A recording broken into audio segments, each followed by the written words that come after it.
কথায় আছে মেয়েরা বা স্ত্রীরা স্রোতের বিপরীতে চলে।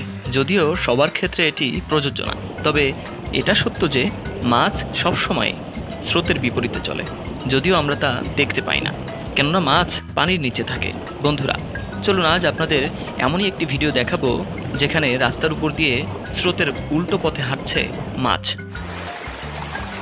এটি একটি হাইওয়ে রোডের দৃশ্য, যেখানে অতিরিক্ত বৃষ্টির কারণে রাস্তার উপর দিয়ে পানির স্রোত বইছে।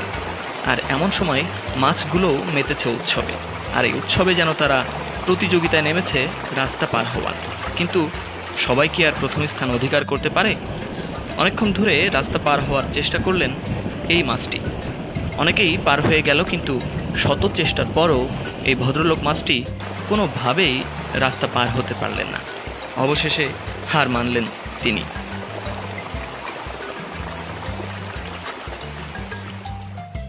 এবার দেখুন, এই মাছটি যেন রক্তক্ষয়ী যুদ্ধের পর স্বাধীনতা অর্জন করে ফেলেছে। রাস্তার উপরে নেচে গেয়ে হেলে দুলে চলেছেন তিনি, আর গলা ছেড়ে যেন গাইছেন, চমকি চলেছে একা পথে, সঙ্গী হলে দোষ কি তাতে। তিনি ভাবছেন, আজ আমি মুক্ত, আমাকে কেউ ঠেকাতে পারবে না, আমি কাউকে মানি না, রাজপথের রাজা আমি।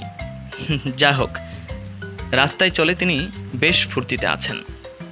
ফুর্তি ছাড়া আর কি বা আছে? জীবন তো একটাই।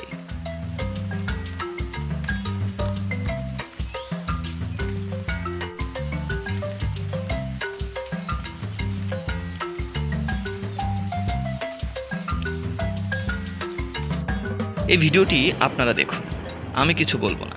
মাছগুলো রাস্তায় ওঠার জন্য যেন উদ্গ্রীব হয়ে থাকে।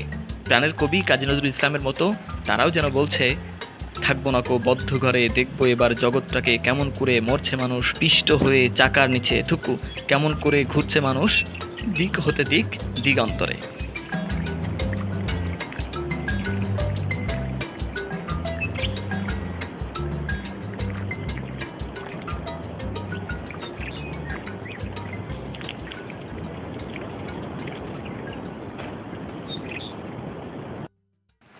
বন্ধুরা, আজ এ পর্যন্ত। সামনে নতুন কোনো ভিডিও, নতুন কোনো তথ্য থাকছে আপনাদের জন্য। সে পর্যন্ত সাবস্ক্রাইব করে সাথেই থাকুন।